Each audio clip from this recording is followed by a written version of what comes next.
Halo, perkenalkan saya Nur Oktavianti Dewi. Saya ingin melanjutkan pembuatan video berikutnya, yaitu bagaimana cara melakukan analisis faktor eksploratory atau EVA. Nah, di sini saya akan menjelaskan terlebih dahulu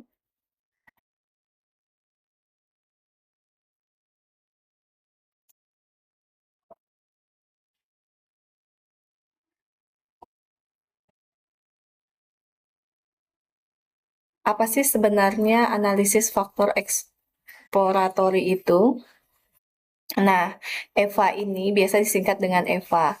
Nah, ini adalah salah satu teknik statistik yang digunakan untuk melihat sekelompok variabel berdasarkan kemiripannya. Bisa digunakan pada awal tahap pengembangan atau pada evaluasi validitas skala yang sudah jadi.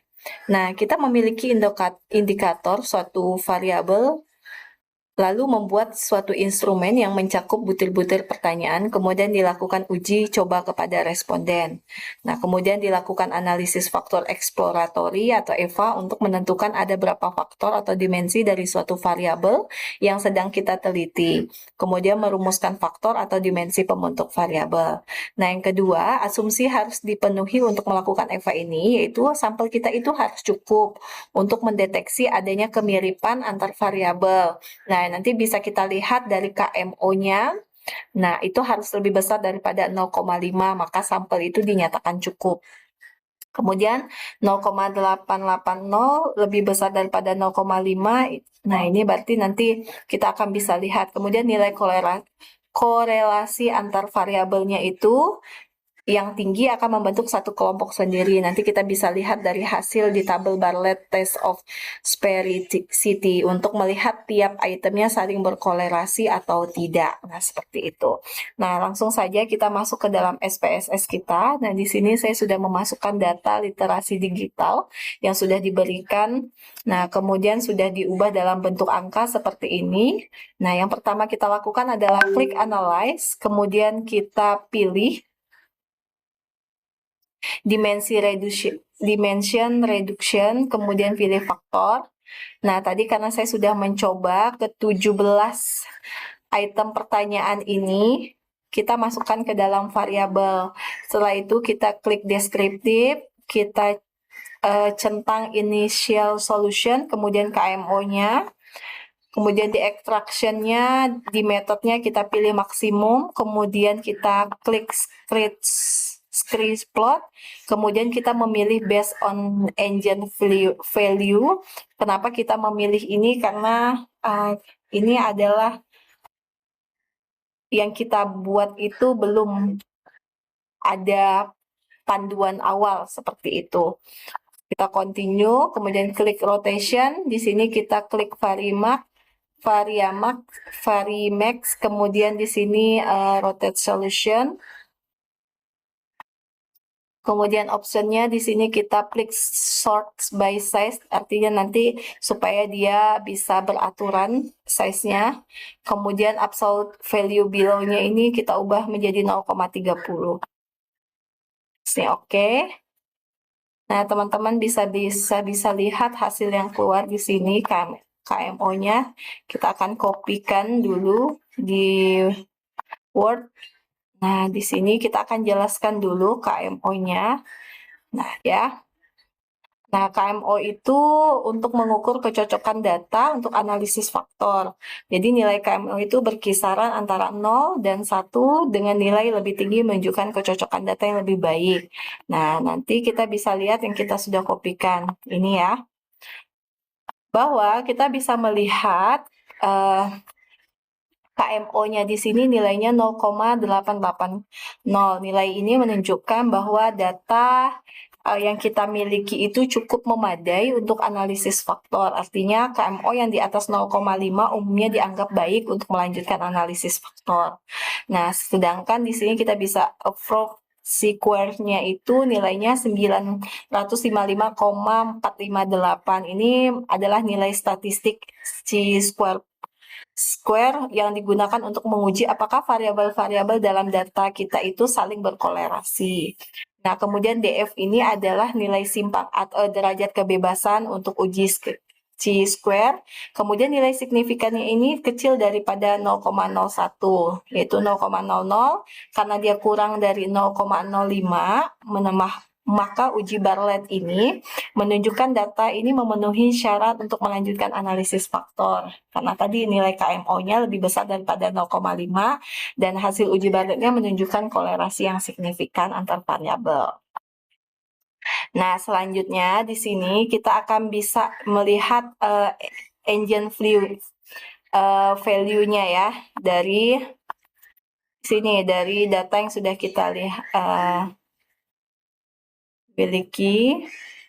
Nah, di sini saya sudah kopikan supaya enak kita membacanya di sini. Nah, engine value ini menunjukkan seberapa besar sih kontribusi suatu faktor terhadap varian total. Nah, dalam data faktor dengan engine value lebih besar dari 1 biasanya itu dianggap signifikan dan relevan ya. Jadi kalau dia nilainya itu kurang dari 1, maka faktor tersebut tidak menyumbang cukup informasi atau varian itu tidak dianggap sebagai faktor yang valid. Nah, seperti itu. Jadi, berdasarkan data yang kita miliki ada faktor 1, 2, dan 3 yang menunjukkan nilai engine value-nya itu lebih daripada 1, lebih besar daripada 1. Ya. Nah, itu dia. Yaitu ada di faktor 1, engine value-nya 6,777 yang menjelaskan ada 39,866% dari data varian total. Kemudian kumulatif varian setelah faktor 1 ada 39,866%. Kemudian faktor 2 dan yang faktor yang ketiga, seperti itu. Nah, setelah itu extraction sum of square loading-nya di sini. Ini sum of loading di sini. Nah, menunjukkan bahwa faktor 1 itu setelah ekstraksi, faktor pertama menjelaskan 36. Nah, di sini ekstraksinya 36,671. Kemudian faktor yang kedua 5,739 dan faktor ketiga 7,26. Kemudian rotationnya kita bisa melihat. Nah, setelah rotasi, faktor pertama itu menjelaskan 20,76% dari varian total. Nah, ini dia. Kemudian faktor yang kedua 39,46%, 06%, dan faktor yang ketiga 49,674%, seperti itu. Nah, jadi di sini bisa kita simpulkan bahwa faktor-faktor utama yang menjelaskan varian lebih besar itu adalah faktor 1, faktor 2, dan faktor 3. Jadi, total varian dijelaskan oleh ketiga faktor itu sekitar 57,76% di sini dia. Nah, 57,762%. Kemudian, yang dapat dianggap cukup baik dalam menjelaskan data. Artinya dari hasil ini mengindikasikan bahwa ada 3 faktor utama yang cukup signifikan dalam menjelaskan varians data. Dan model faktor ini dapat memberikan gambaran yang lebih baik atas struktur. Jadi ada faktor 1, faktor 2, dan faktor 3. Nah, kemudian kita akan melihat dari script plot-nya. Nah, kita lihat lagi ya. Di sini. Nah, di sini di script plot-nya saya sudah kopikan juga. Kita bisa lihat di sini dari faktor 1, 2, dan 3. Dilihat dari engine value-nya di sini, bahwa screenshot ini adalah grafik yang menggambarkan engine value terhadap urutan faktor. Grafik ini sebenarnya membantu untuk mengidentifikasi jumlah faktor yang optimal. Nah, di sini titik di mana engine value mulai flatten ini mengalami penurunan tajam, ini menunjukkan jumlah faktor yang harus dipertahankan. Biasanya kita itu mempertahankan faktor sebelum titik infleksi ini. Ya, jadi di sini gambaran visual yang jelas. Faktor yang terbaik berdasarkan penurunan. Jadi setelah ini, disinilah adalah flatten-nya ketika dia mulai melandai. Seperti itu, ya. Nah, kemudian dari hasil screen plot-nya di sini kita bisa melihat dari faktor rotated faktor metriknya di sini bahwa tadi kan ada 3 faktor yang sudah bisa kita lihat memiliki signifikan yang lebih daripada 1 nilainya.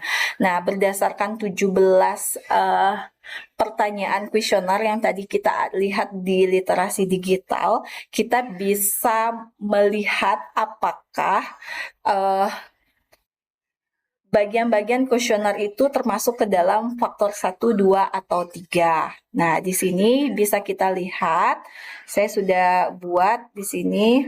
Nah, di faktor satunya itu ada di item 2, artinya di pertanyaan yang kedua, ke-1, ke-4, ke-3, 5, 7, dan 6.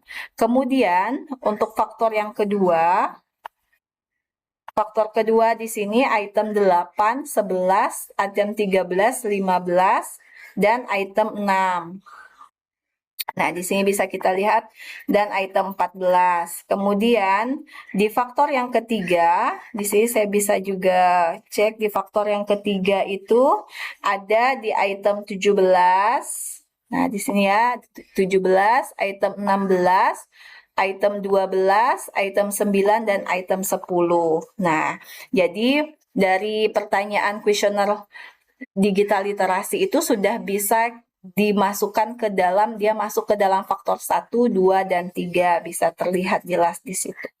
Nah, ini dia faktor transformatriknya. Nah, dari penjelasan ini juga nanti bisa kita simpulkan dan bisa kita lihat dari setiap faktor loading yang ada. Nah, ini faktor loadingnya ini menunjukkan korelasi antar variabel. Korelasi dari antar variabel dan faktor yang dihasilkan dalam EFTA. Jadi, faktor loading yang lebih tinggi menunjukkan kontribusi yang lebih besar dari variabel terhadap faktor tersebut. Jadi, nanti kita bisa lihat faktor loading yang lebih besar antara 0,4 sampai 0,5 ini sering dianggap signifikan dan dapat diterima. Kemudian, loading yang rendah bisa menunjukkan bahwa variabel tersebut tidak terlalu relevan atau tidak memuat faktor yang sama. Jadi sebenarnya faktor loading ini sangat penting untuk intervensi hasil analisis faktor dan untuk memahami bagaimana faktor terkait dengan faktor yang dihasilkan. Jadi sebenarnya dari yang sudah Bu Penny berikan itu, sebenarnya itu bukan kebetulan. Kita bisa lihat tadi dari hasilnya ini bahwa pertanyaan yang kedua itu ternyata masuk ke dalam faktor yang pertama, ya. Kemudian pertanyaan 1 juga masuk dalam faktor pertama, dan yang keempat, ketiga, nah itu termasuk dalam faktor yang pertama, ya. Yang kelima di sini tadi sudah saya buat mana-mana saja item yang termasuk ke dalam faktor 1, faktor 2, dan faktor 3. Baik, hanya itu yang dapat saya sampaikan dari analisis, hasil analisis dari EVA ini. Terima kasih.